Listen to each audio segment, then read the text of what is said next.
खुरुमजरी येंबिरिबु पुनमकपु impact news की खननेनबगी तांकक मनुंग हुनदा तराम नोकचरी ngasiगी मनुंग हुनदा खनगदोरि वाफम मसै इंडो म्यांमार की बॉर्डर मरुइना मणिपुर का ताइनरिबा बॉर्डर सिंगसिगी ngamkhai wathok asigi matangda India अमसुंग स्टेट गवर्नमेंट अनिना पाइखलिबा थबक सिंगसि पिनिंगाइ ओइब्रा लोइनाना लेनरिबा ngamkhai चे नबसि कयाम कुइना लेखिगनि हाइबगी मतंग सिदनि अदुगा ngasiगी मतंग सिदा खननबगी दमुक्ता इम्पैक्ट न्यूज़ स्टूडियो दो लेंगन लेबिरो गेसिंग आई हानानगे खoi येंबिरिबा सिंगी दमुक्ता सक ताक जगे आइगी एक्सट्रीम राइट फंबिरिबसि Jamkhothang Haokip vice chairman Yangonglen village नि Khengjoy sub division मनुंग दलेबनि ओजाउ तराम नोकचरी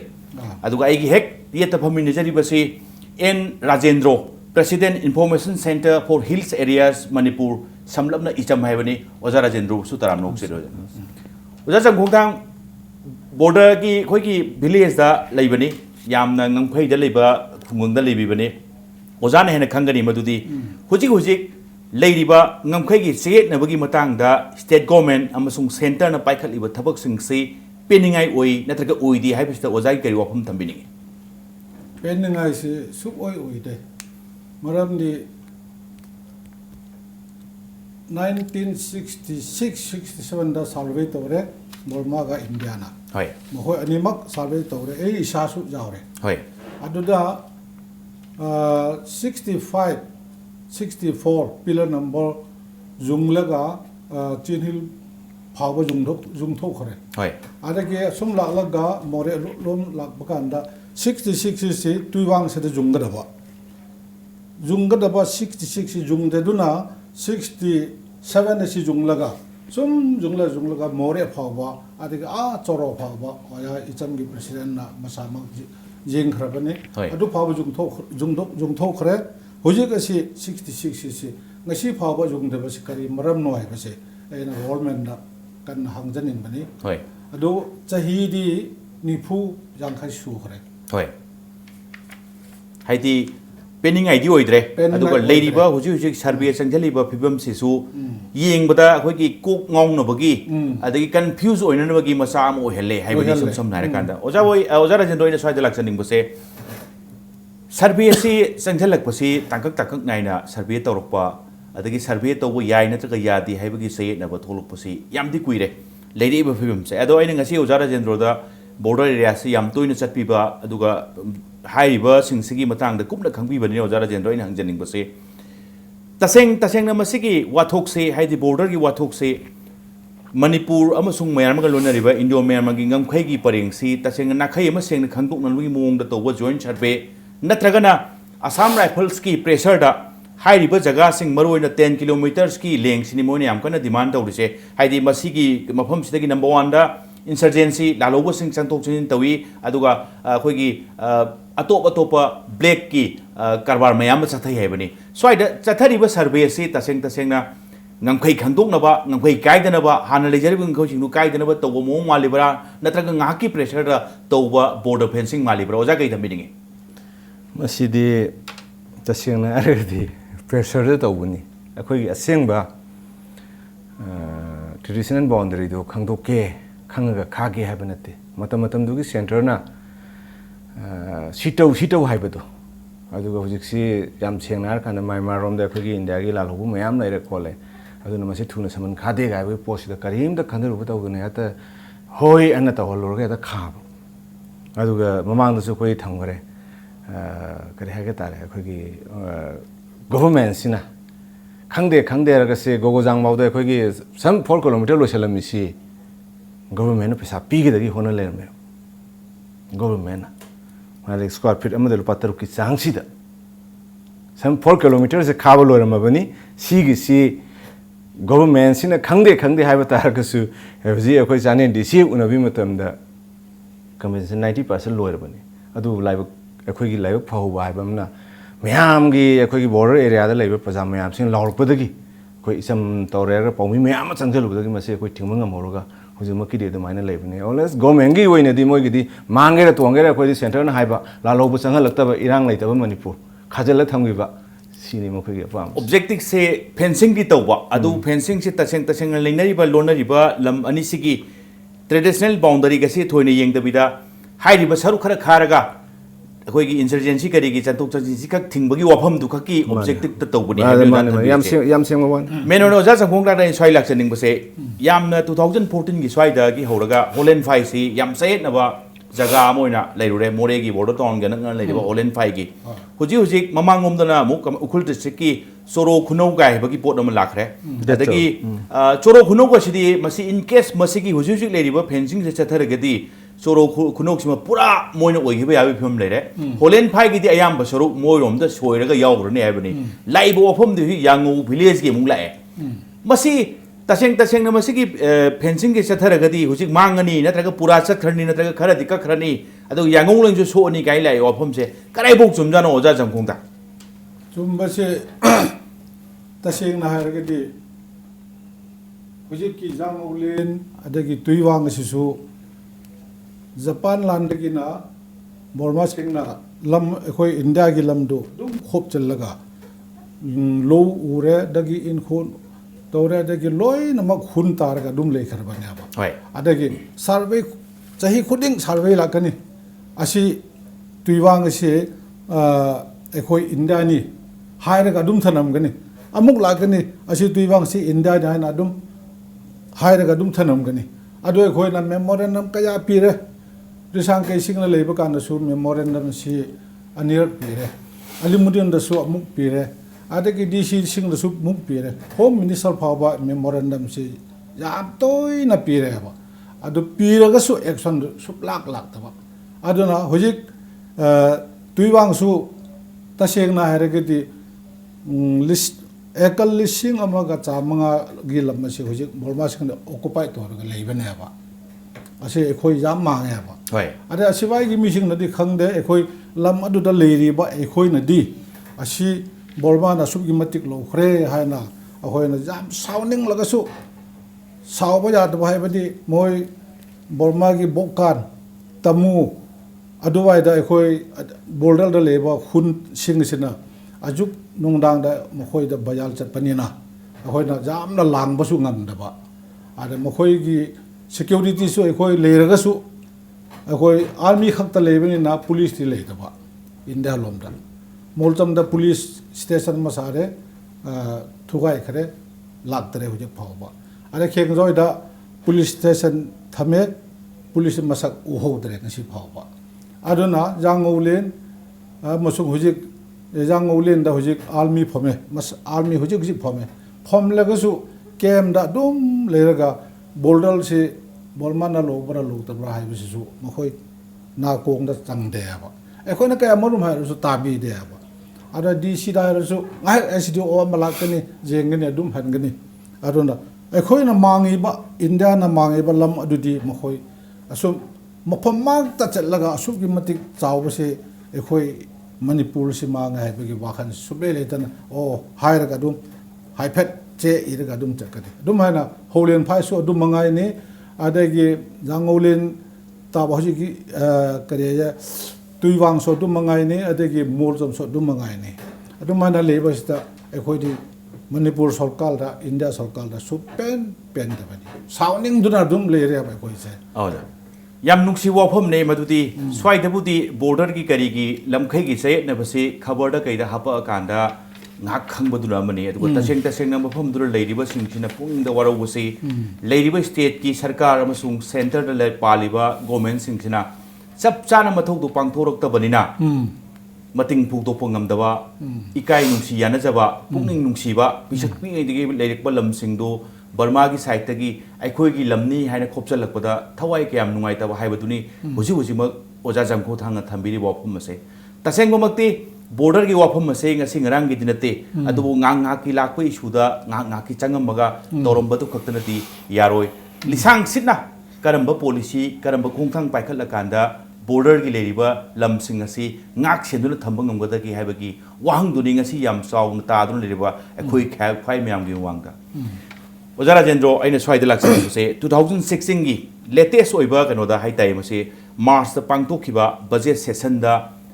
honourable chief minister of ꯃꯅꯤꯄꯨꯔꯅ ꯊꯝꯈꯤꯕ ꯋꯥꯐꯝꯗꯨꯅꯤ ꯃꯗꯨꯗꯤ ꯑꯩꯈꯣꯏꯒꯤ ꯔꯤꯀ꯭ꯋꯦꯁ ꯇꯧꯕꯗꯒꯤ ꯍꯥꯏꯕꯗꯤ ꯂꯩꯔꯤꯕ ꯐꯦꯟꯁꯤꯡꯒꯤ ꯈꯥꯔꯤꯕ ꯃꯑꯣꯡꯁꯤ ꯂꯝꯒꯤ ꯃꯇꯥꯡꯁꯤ ꯌꯥꯝ ꯆꯌꯦꯠꯅꯕꯅ ꯂꯩꯕꯅ ꯃꯔꯝ ꯑꯣꯏꯔꯀꯥꯟꯗ ꯃꯁꯤ ꯊꯤꯡꯉꯦ ꯍꯥꯏꯕꯒꯤ ꯄꯣꯠ ꯑꯃꯈꯛ ꯊꯝꯈ꯭ꯔꯦ ꯃꯁꯤꯒꯤ ꯐꯦꯟꯁꯤꯡꯁꯦ ꯍꯥꯏꯗꯤ ꯁꯦꯟꯇꯔ ꯒꯣꯔꯃꯦꯟꯗ ꯃꯥꯅ ꯑꯔꯖ ꯇꯧꯕꯗꯒꯤ ꯂꯩꯔꯤꯕ ꯐꯦꯟꯁꯤꯡꯁꯤꯡꯁꯦ ꯊꯤꯡꯈ꯭ꯔꯦ ꯍꯥꯏꯕꯅꯤ ꯑꯗꯨꯒ ꯅꯝꯕꯔ ꯋꯥꯟꯗ ꯑꯃꯈꯛꯅ ꯌꯥꯝꯅ ꯁꯤꯗ ꯄꯜꯂꯤꯕ ꯋꯥꯐꯝ ꯑꯃꯅ ꯕꯣꯔꯗꯔꯁꯤ ꯃꯔꯨꯑꯣꯏꯅ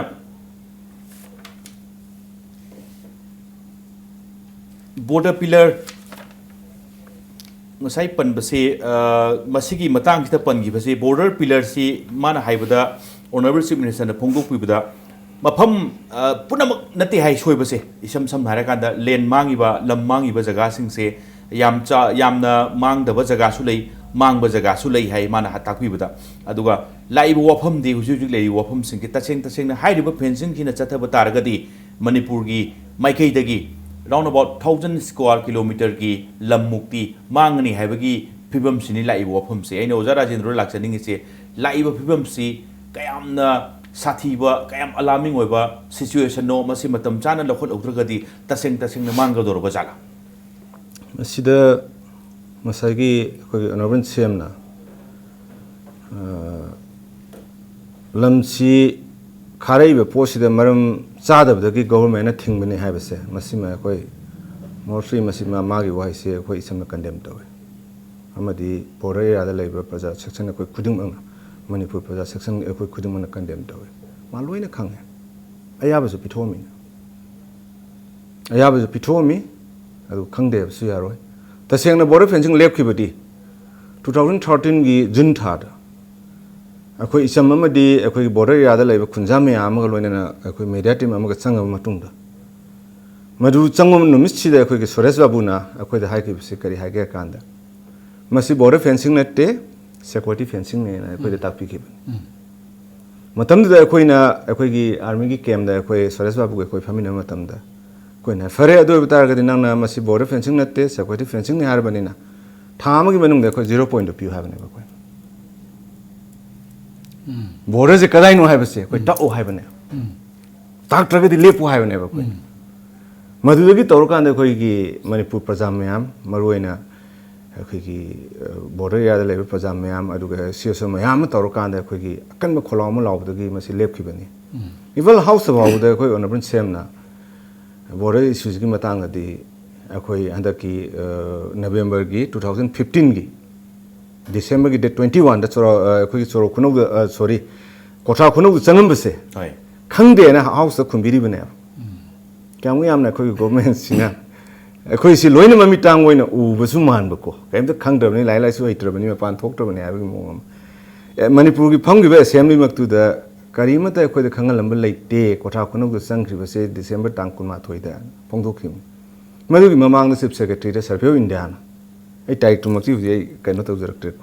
Survey Indiana Manipur Secretary da. Simai talk to now, Sigi, a survey lakani, Masida Darka, Levin Messin, Nusin, Loin Mating Pang, Moy Levin Silukolon, Chief Secretary da Piram Coffee. A queen of Potosa Grain Mamangi cannot nine ever da. Decided Hadar Maport. Loin Lake. I do fall with the Manipur section, the assembly that I quite can the Kangalam the Hariban. I know it comes an ingedi. Si mana sumi akoi ngang na lay bagi motor. Budget section mayam laku matam de SPA gi natraga Brahmaputra gi natraga budget section mayam laku matam de soya de magi option mayam taru sem to ye.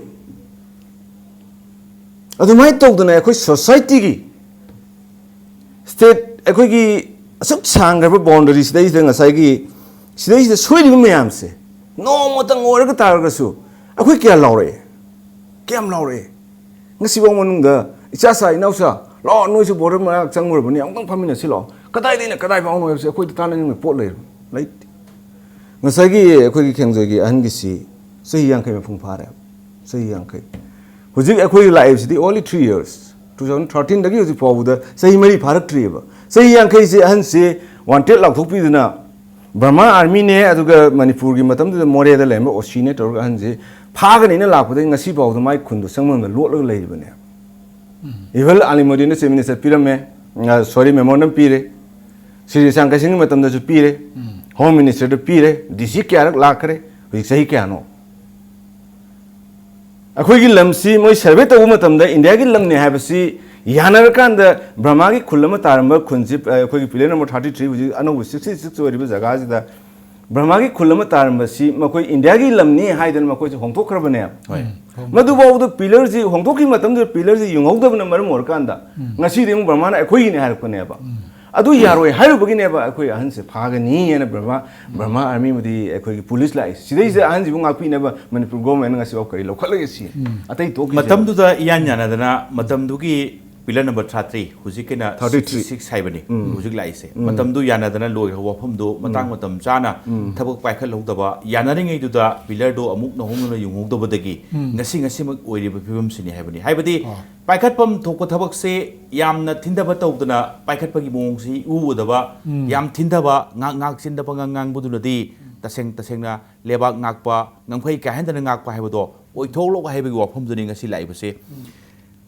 Break की मतुंगदा ओजाइना होरेन लाक्सनिंग बसे मरोय ngसाई की wanted की करीगी लाउगिब सिंगदो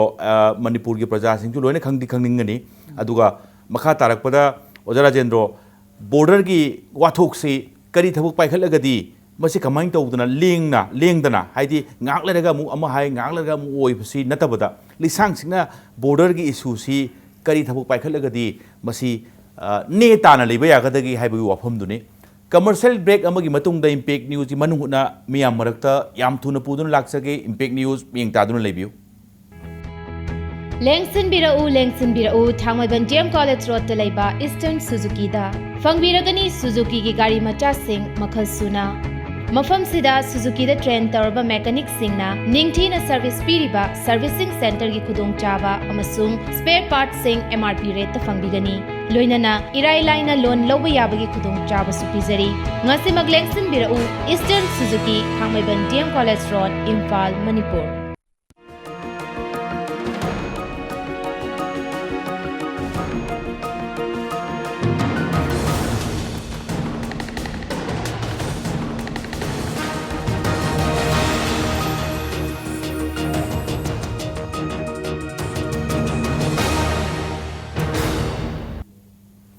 break की मतुंगदा येंगिरिबा पुनमकपु अमुक हन तराम नोकचरी ओजा जमखोंता ngसाई की कनो से वांटेड की मतंग से इवन आई बोगदा ngasi खक ताबसी मंगाय अदो कया खंगदबा हाइते मसे प्रजा सिंह लोइना मन खंगनबा वांटेड से करी देई लावगिबनो कमाइन तौगिब जानो खितंग संदोंना ताकुब तय ओजाना असे होजिक एगी खुन जांगोलेन सिदा होय बीएसएफ कंपनी मा लेहेबा होय कंपनी दुदा कंपनी कमांडर दो इंस्पेक्टर कुंजो सिंह माना कोंबा दा लेबनी होय अदगी मागी मरुप मयांग मा इंस्पेक्टर लेबा होय अदगी होजि कुंजो साबसिना मसी तुइवांग सी इंडियानी हाइबसि माना मसामा खंगबसिदा मणिपुर मचानी ना जामना नुंगाइतबा फावेबा होय अदा माना एगोंदा चेयरमैन लाओ नोय तमुदिगी मेन रोड से सुम लालगा कलिमुल ताबसे होय असिगी मपानमक मथक हाइसरा असिवाई से जानथोक लगा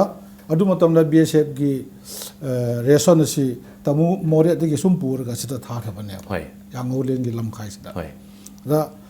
जानथोक सी असि लोइना जानथोक से लखोइ सु खुन सु तारो आदिगे सिदा रेशन थमनबगी संग मचा मसासी होय एसु जामना इंटरेस्ट होइबा मासु लमदु नुंगसेदुना लोकल मीनेना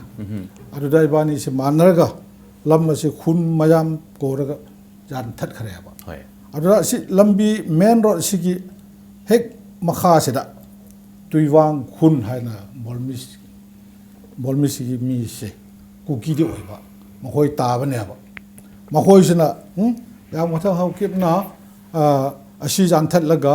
मेई थाबा कांदा एखोय खुन सु लोइना चालगा होंदोक सुनु असिगी वाखन खनबनी हाइना मोइना बोकान की पुलिस ता करे रिपोर्ट तो करे ओ अदे बोकान की पुलिस ना लाख हेक लाख लगा मसी मफम से जेंग खरे अदगी जेंगबा लोइरगा एगा अदगी कुंजो साहब अदगी बीएसएफ मयाम सु अखोय यांगोलेन दगी चटले किलोमीटर अनी खक्तने बा थापसे चटलगा मखोयसु नोंगमै करी करा फजाना चटबने बा चटपकांदा कुनो साहब सना मागी सिपाही सिंह दो पाम जानबा लेदना को पाम जानबा की मनुंग दा नखोय लोट लो नोंगमै एम्बुश तोरगा दुम लोट लो हाइना हाइबा अदगी अदुगा लोइना होजे की बोकान की Burma policing do Hoi. amuk lakpa do makhoi se pra kun kum tharagal makhoi gi tuiwang gi khun asom sera makhoi na poison amuk loba are BSF singna lambi mathak ta poison amuk loba adugi marakta kunjo sab ga ibani si leiba adigi hek khodak ekhona lepa kanuda khampet gi Burma gi army sing lae ba hoi lakpa sida lambi sida ekhoi ngang dare adigi somda Burma gi police lere somda BSF lere ra khampet gi army duna asi dispute re ni akhoi si jan ba si lalle jan gunu haire ba hoi are kunjo san masi India ni han argument minute ahum mari gumba argument to nare to na ba matom nura khampet gi army du di tamulom na dum chakre na hoi to rahunu haina hoi adiga adu numit adu dagi jo bokan gi policing do na khoi sta sentry post taraga sta post dal le ro haina mana orol to khre adu na mahoi khun adu da tuiwang gi khun asida mahoi post ama saraga mi taramanga gum le re ba police se asingak na ba adage akhoi gi lamdi yangolen ke sum chalaga sa lambi si lebani na lambi ka chap manana makha da hoina sentry post araga LMG ma sum yango gi len gi lambi da sum attempt to kare hoi hoi adu da to bo da akhoi adu akhoi chakhare ade numi ani ahum su boda huje gi kunjo sab ga magi maru ga eiga molcham da koi sia na chapakan ba civil race ta hoi chapaganda si post job khreba job sa makhoi duna policing re ei sikore amodang jamona laba hare Burma gi londa are aina tasin de pasaraga tum jang tak oina dum chakhre hoi adagi dum challe ekhoi hom se dum challaga asida tuiwang gi turing gi thong feet lam kunthra ni thoi sangba thong ma le ya hoi adu jore adagi maza hek joba sida eiso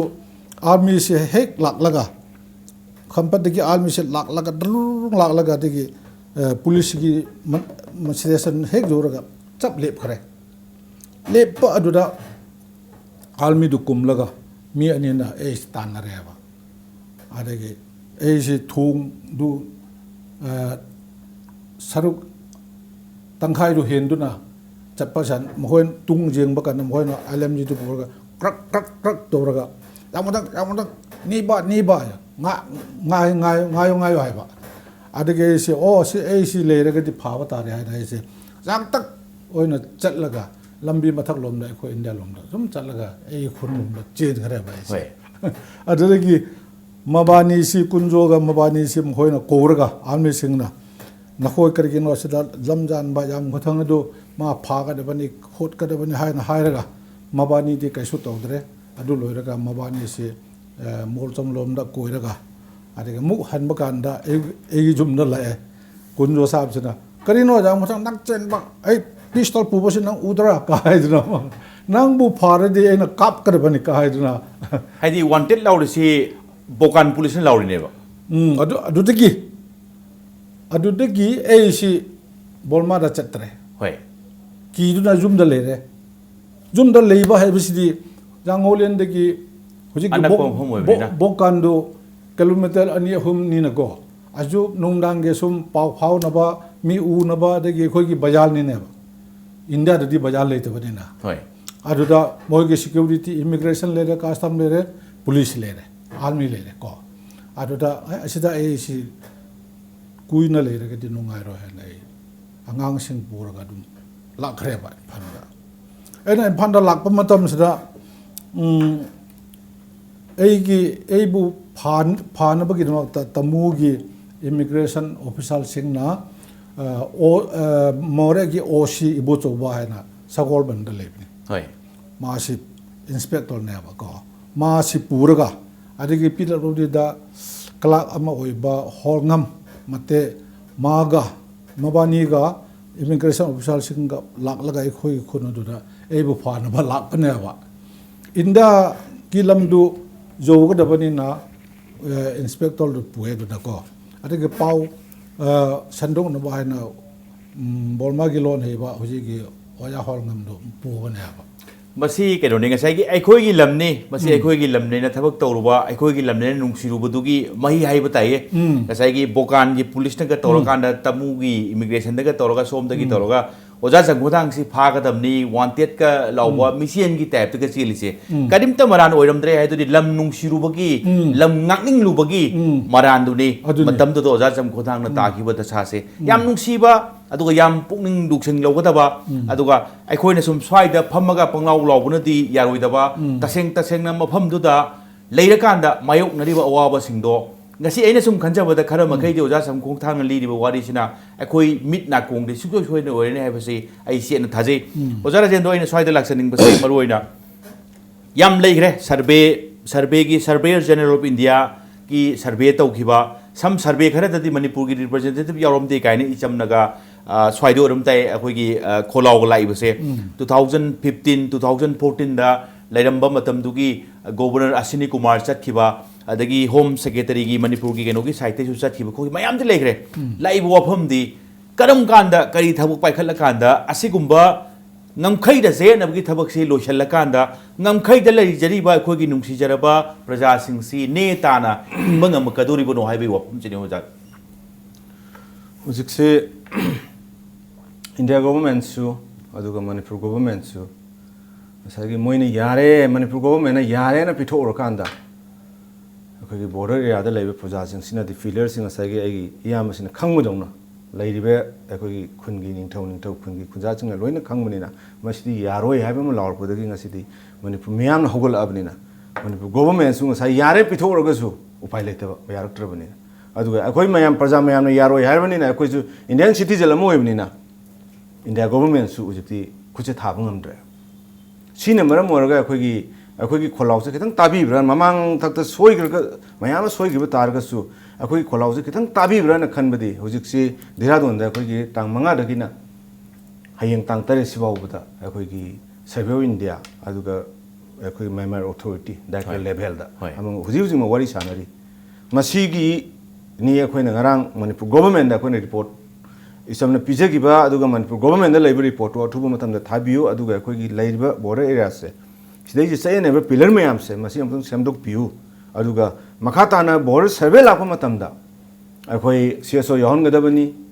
ꯀꯣ ꯑꯗꯨꯒ ꯂꯣꯏꯅꯅ border ꯑꯦꯔꯤꯌꯥꯗ ꯇꯥꯔꯤꯕ ꯍꯦꯟꯃꯦꯟꯁꯤꯡ ꯈꯨꯟꯒꯤ ꯆꯤꯌꯔꯃꯦꯟꯁꯤꯡ ꯌꯥꯎꯍꯟꯒꯗꯕꯅꯤ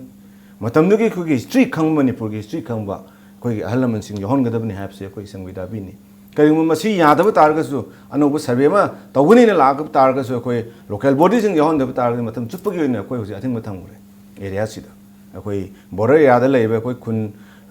ꯀꯨꯟꯒ 3-5ꯁꯤ ꯑꯩꯈꯣꯏ committee ꯑꯃ ꯁꯦꯝꯃꯀꯥꯟꯗ ꯃꯁꯤ ꯁꯨꯛꯌꯥ ꯌꯥꯔꯣꯏ ꯃꯅꯤꯄꯨꯔ ꯒꯣꯚꯔꯟꯃꯦꯟꯠꯅ ꯈꯪꯗꯦ ꯍꯥꯏꯔꯒ ꯁꯣꯝꯗꯗꯤ ꯂꯝꯍꯣꯟꯕ ꯍꯦꯛꯇ ꯆꯪꯉꯝꯕ ꯑꯗꯨ ꯃꯣꯏꯒꯤ ꯆꯤꯟꯁꯤꯗꯤ ꯑꯩꯈꯣꯏ ꯊꯥꯖꯔꯔꯣꯏꯁꯤ ꯑꯗꯨꯅ ꯑꯩꯈꯣꯏꯒꯤ ꯂꯝꯁꯤꯗꯤ ꯑꯩꯈꯣꯏ ꯉꯥꯛꯑꯁꯤ ꯍꯥꯏꯗꯅ ꯑꯩꯈꯣꯏꯅ ꯇꯧꯔꯀꯥꯟꯗ ꯑꯩꯈꯣꯏ ꯀꯃꯤꯇꯤ ꯑꯃ ꯁꯦꯝꯃꯀꯥꯟꯗ ꯍꯦꯛ ꯆꯪꯉꯛꯄꯒ ꯀꯥꯞꯄꯨ ꯀꯥꯞꯅꯔꯦ ꯎꯇꯨꯞꯅꯕꯨ ꯊꯣꯝꯃꯦ ꯀꯣ ꯑꯩꯈꯣꯏꯗꯤ ꯇꯧꯔꯅꯤ ꯍꯥꯏꯕꯒꯤ ꯁꯤꯃꯗꯤ ꯑꯩꯈꯣꯏ ꯂꯦꯞꯈ꯭ꯔꯦ ꯍꯧꯖꯤꯛꯁꯦ ꯑꯗꯨ ꯈ꯭ꯋꯥꯏꯗꯒꯤ ꯍꯦꯟꯅ ꯑꯩꯈꯣꯏꯅ ꯅꯨꯡꯉꯥꯏꯇ꯭ꯔꯤꯁꯤ ꯀꯩꯅꯣꯗ ꯑꯩꯈꯣꯏ ꯉꯁꯥꯏ ꯑꯣꯖꯥꯅꯁꯨ ꯊꯝꯕꯤꯈ꯭ꯔꯦ ꯑꯩꯈꯣꯏꯒꯤ ꯁꯥꯏꯕꯣꯜ ꯃꯣꯏꯔꯥꯡꯊꯦꯜꯁꯤꯗ ꯄꯤꯂꯔ ꯅꯝꯕꯔ 87ꯒ 88ꯒ ꯂꯩꯔꯤꯁꯤ ꯍꯣꯏ ꯁꯤꯗꯩꯁꯤꯗ ꯑꯩꯈꯣꯏꯒꯤ 1989 ꯐꯥꯎꯕꯗ ꯑꯩꯈꯣꯏ ꯕꯦꯁꯑꯞ ꯀꯦꯝꯞ ꯑꯃꯈꯛ ꯂꯩꯔꯝꯃꯦ ꯍꯣꯏ ꯕꯦꯁꯑꯞ ꯀꯦꯝꯞꯁꯤꯒꯤ ꯕꯪꯀꯔꯁꯤꯒ ꯄꯤꯂꯔ ꯅꯝꯕꯔ 87ꯁꯤꯒ 88ꯁꯤꯒ ꯁꯦꯝ ꯄꯦꯔꯦꯜꯗ ꯂꯩꯕ ngasi oithokadra sini ko masi oithokadra sini adagi akoina satangi hana pillar number 17 oramba hojina 82 oirisi koigi matamda da koigi pillar si yungdri matamda koi u pambi da somna kanda brahma maron da thab somna india da thab pose koi hoji koi preserve to thammi ko si maina taseng aseng mu leira base akoina government da video yauna photograph yauna aseng details pi about ngasi pawda isa inau jam tang changusi akoisu survey india da chatke home minister unaruge na koi si chumra akoi team ji ganu koi chalu hai bse ngasi paw singa adu targadi akoi gi laibak si nuksi hai bsin di akoina ngasi gi leiba lengak si koi sukta thajit makoina nuksi ji kaino akanda center gi project se akoi gi kari tha bai moi gi yam thunam ko tha dai ne thawuk loibagi hoi si me su kau kau di aduga pada mayam gi ngasai gi border utilization certificate hoi hoi adu madu madi su kau kau di aduga ngasai gi han jina ngasi sei yang kai par khun handrim ne ba memorandum kaya piro ne home minister yoro ne ba kari gino mangonda wate lauthoi ba kari gino Burma government ma phani lai ga no da hangbi janati nuaitra adu magi license certificate piu gi di kaur kan adu thadri thadri hek hem da center pesa piu oi adu di sukau kau de toima sung akhoi gi border area da ngasai ai ana piu gi do Arunachal da China ga nang nari si Indian army later to state force lei hoji akhoi Nagaland chasi tungjoi da dispute area lei ba jaga tu Nagaland gi camp sar ga lei chauna Manipur gi kari lei Jasami da akhoi gi dispute Melori ga lei ba jaga tu Nagaland armed police camp chauna sar ga lei akhoi gi kari lei kari lei nga ai wangan amone wangan sigi yamna adoki mati Indian army la ko matam da ai gi lam si ne bse loan je phawna de underground gi paisa company na underground thiu lai rang hal tena upu ga phu ga tau lai bin na ching de lai khunja jing na asara pan si khoi gi kamai hai ngam ngan si ne khoi gi lai ba wafam se taseng hairabadi survey tawna ba official sing kaising lakpada ngamkhai da khoi gi khun tari ba khunja sing na yaning da ba sauning ba phongdok pa mayam lekhre phongdoi se taseng budi marai tawbudi nate taseng na oliba mongong leiriba phibam sing solakadaba phibam sing do khanga kanda a sai yankai gi umpu gi mang dagi pisak pi ngei dagi uraga lakpanina soiba sing do khangbani thamoi da yaning da do phongdo kanda chumna thabak tawre daba chumna oloi daba leragadi tawbinu haibagi asawbu ni taseng phongdoi base aduga taseng makti on ba kanda mai magi khun dugi representative yahon bai base mase tangai phatana tawdaba yaroi daba mani maramdi makhoi sing dunani lamdo police na natraga security force na ngak tasu matam kya mang dagi ngaga lakchari ba swai si bogde khoi gini swai si na mi gini kaina khangdori se swai si ma khun gi representative yauna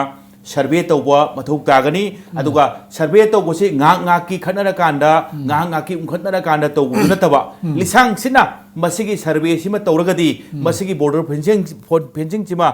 yamna masi tangai phadana thamamagadi matungda border dispute ngamkhai gi se na base thoklaroi haibagi mong duda tawbiro ngak ki oiba thawuk paikhat pudunadi oiba yararoi haibadi ngasigi khanaba sida lakbiri basing haktheng na thengnebri singna phongdok piri wafam se yam nungai je oja sam khoktang ngasigi khanane na basida lakbiraga ojana yamna marik chumba wafam sing thambiba yam nungai je oja sam khoktang bo aina amukana thagachari oja Rajendro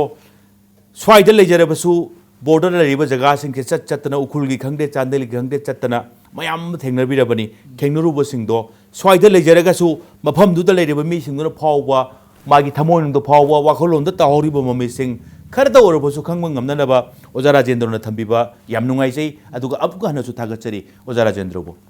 ngasi gi damakta di impact news gi manungutna loishanna bagi tanja do yarokle adubu Manipur da thokliba thokdok athok kaya gi marik chumba report ki damak impact news miyeng taduna leibiu